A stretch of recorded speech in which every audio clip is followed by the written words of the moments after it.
नमस्कार दोस्तों, स्वागत है आपका बिहार सुप्रभात न्यूज़ चैनल में। आज है तारीख 13 अगस्त 2024 दिन मंगलवार। तो चलिए देखते हैं आज के बिहार की मुख्य व ताज़ा खबरें। इससे पहले हमें कमेंट में ज़रूर बताएं कि आप न्यूज़ को किस जिले या शहर से देख रहे हैं, और अगर आपको न्यूज़ पसंद आए तो वीडियो को लाइक और चैनल को सब्सक्राइब जरूर करें।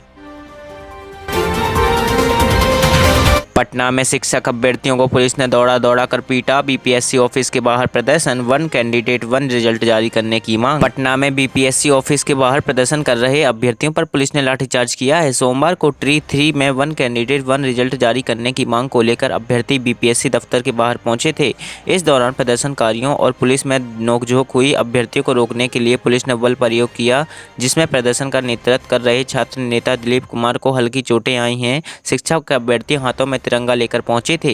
पुलिस छात्र नेता दिलीप कुमार को थाने ले गई है। दिलीप कुमार को रिहा करने को लेकर अभ्यर्थी सड़क पर बैठ गए और नारेबाजी करने लगे।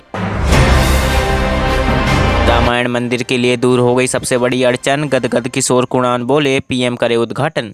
बिहार में बनने वाले विराट रामायण मंदिर के लिए पर्यावरण से जुड़ी अड़चनें अब दूर हो गई हैं।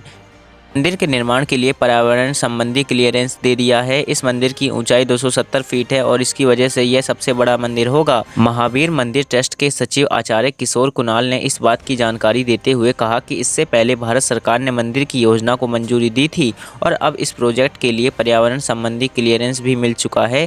इस ट्रस्ट के तहत कई अस्पताल संचालित किए जाते हैं। इसके लिए भी यह ट्रस्ट कई परोपकारी गतिविधियों में शामिल है।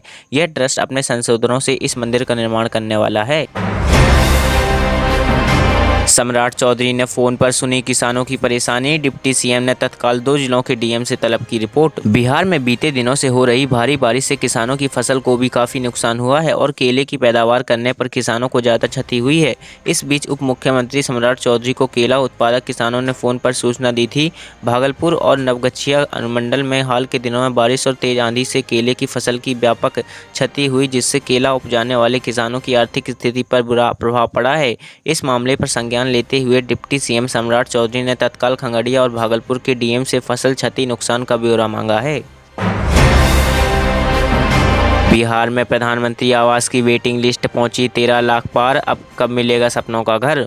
प्रधानमंत्री आवास योजना के दावेदारों की संख्या वर्ष दर बढ़ते हुए 13 लाख से अधिक पहुंच गई है। प्रतीक्षा सूची बढ़ने के पीछे अहम कारण केंद्र सरकार की ओर से पिछले 3 वर्षीय से बिहार को कोई लक्ष्य नहीं मिलना है। इसमें वित्तीय वर्ष 2022-23 और 23-24 के साथ ही चालू वित्तीय वर्ष यानी 2024 से 25 भी शामिल है। जबकि लंबे समय तक केंद्र सरकार में बिहार के ग्रामीण विकास मंत्री गिरिराज सिंह थे। इसके बावजूद केंद्र सरकार बिहार के गरीबों की अनदेखी करता रहा। अब स्थिति बदल गई है। ऐसी उम्मीद है कि चालू वित्तीय वर्ष में बिहार को केंद्र सरकार 2.5 से 3 लाख आवास स्वीकृत कर देगा। श्रावणी मेला भगदड़ में 7 श्रद्धालुओं की मौत। जहानाबाद के सिद्धेश्वरनाथ में हादसा, बढ़ सकती है मृतकों की संख्या। सावन की चौथी सोमवारी पर जहानाबाद से बड़ी और बुरी खबर आई है। श्रावणी मेले के दौरान बड़े हादसे की खबर है। मंदिर में मची भगदड़ में दबकर कम से कम 7 श्रद्धालुओं की मौत हो गई है, जबकि 1 दर्जन से अधिक शिव भक्त घायल हो गए। मरने वालों में 6 महिलाएं और 1 पुरुष शामिल है। घटना जहानाबाद के बराबर स्थित बाबा सिद्धेश्वर धाम मंदिर क्षेत्र की है। मौके पर प्रशासन की टीम पहुंच गई है। मेला परिसर में तैनात सुरक्षा बलों और स्वयं सेवकों की मदद से राहत एवं बचाव कार्य चलाया जा रहा है। इससे पहले तीसरी सोमवारी पर वैशाली के हाजीपुर में हादसा हुआ था, जब बिजली के करंट की चपेट में आकर 7 श्रद्धालु चपेट में आए थे। जानकारी के मुताबिक घटना मंगलवार की देर रात करीब 1 बजे की है। बताया जा रहा है कि बराबर पहाड़ी पर चढ़ने के क्रम में सीढ़ी पर भगदड़ मच गई, जिससे अफरा तफरी का माहौल बन गया। बिहार में आज भी होगी झमाझम बारिश। 6 जिलों में भारी बारिश का अलर्ट। पटना समेत पूरे बिहार की मानसून की सक्रियता बनी हुई है। इसके प्रभाव से पटना से लेकर राज्य के अधिकांश हिस्सों के कुछ इलाकों में गरज तड़क के साथ छिटपुट वर्षा की संभावना है। गोपालगंज, सीवान, पूर्वी चंपारण, कटिहार और भागलपुर जिले के 1 या 2 स्थानों पर भारी वर्षा को लेकर येलो अलर्ट जारी किया गया है। 5 दिनों के दौरान प्रदेश के तापमान में विशेष परिवर्तन की संभावना नहीं है। बीते 24 घंटों के दौरान राजधानी समेत प्रदेश के अधिसंख्यक भागों में झमाझम वर्षा के कारण जल जमाव की स्थिति बनी रही। राजधानी में 76 मिलीमीटर व सीवान के रघुनाथपुर में 175 मिलीमीटर सर्वाधिक वर्षा दर्ज की गई। बेटे को एमएलए बनाने के लिए लालू के पास पहुंची अर्जी, किसकी कहां से है दावेदारी। लोकसभा चुनाव के बाद बिहार में रिक्त हुई विधानसभा की 4 सीटों पर निकट भविष्य में प्रस्तावित उपचुनाव को लेकर राजनीतिक सरगर्मी बढ़ने लगी है। महागठबंधन ने उपचुनाव के लिए सीटों पर सहमति बना ली है। 4 सीटों में से 3 पर राष्ट्रीय जनता दल खुद मैदान में उतरेगा, जबकि 1 सीट भाकपा वालों को देने पर सहमति बनी है। महागठबंधन दलों में सीटों पर सहमति और राजद को 3 दावेदार उतारने की हरी झंडी मिलते ही इन सीटों के लिए राजद प्रमुख लालू प्रसाद यादव के पास उम्मीदवारों के आवेदन पहुँचने लगे हैं। जो अर्जियां लालू तक पहुँची हैं, वे दल के प्रमुख नेता अपने पुत्र के लिए टिकट चाहते हैं। 4 सीटों पर चुनाव होने हैं। इसमें इमामगंज, तरारी, रामगढ़, बेलागंज शामिल है। इन चारों सीटों पर पहले जो विधायक थे वे 2024 के लोकसभा चुनाव जीतकर सांसद बन चुके हैं और अब चाहते हैं यह सीट परिवार में ही रहे, इधर उधर ना जाने पाए। रामगढ़ सीट से राजद प्रदेश अध्यक्ष जगदानंद के पुत्र सुधाकर विधायक थे, वे अब सांसद बन चुके हैं। अनुसूचित जाति से तांती तत्वा बाहर, नौकरियों पर नहीं पड़ेगा असर, नई भर्ती में भी होंगे शामिल। सुप्रीम कोर्ट के आदेश के बाद सोमवार को राज्य सरकार ने तांती को अनुसूचित जाति की सूची से बाहर कर दिया है। पूर्व की तरह यह जाति अत्यंत पिछड़ों की सूची में शामिल हो गई। इसे अत्यंत पिछड़ा जाति की अनुसूची में डाला गया है। सामान्य प्रशासन विभाग की ओर से जारी गजट के साथ ही यह बदलाव तत्काल प्रभाव से लागू हो गया है। बिहार सरकार ने सामान्य प्रशासन विभाग की 2 जुलाई 2015 की उस अधिसूचना को भी निरस्त कर दिया है, जिसके माध्यम से तांती को अनुसूचित जाति में शामिल किया गया था। बिहार का दूसरा एम्स 150 एकड़ में बनेगा, बिहार की नीतीश सरकार ने हस्तांतरित की जमीन। दरभंगा जिले के सोबन बाईपास में एम्स निर्माण का रास्ता अब धीरे धीरे साफ होने लगा है। इसकी अगली कड़ी में आज राज्य सरकार ने दरभंगा एम्स के डायरेक्टर डॉक्टर माधवानंद कार को 150 एकड़ भूमि हस्तांतरित करवा दी है।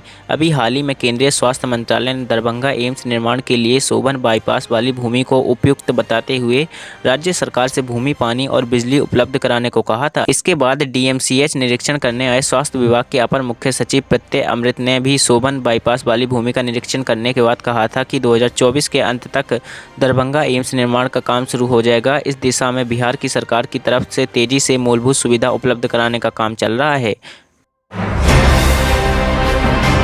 जनसुराज के CM कैंडिडेट नहीं बनेंगे प्रशांत किशोर, तो पार्टी में करेंगे क्या? PK ने खुद बताया मास्टर प्लान।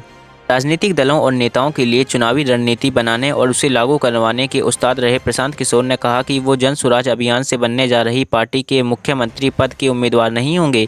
गांधी जयंती पर 2 अक्टूबर को जन सुराज की पार्टी का ऐलान हो जाएगा।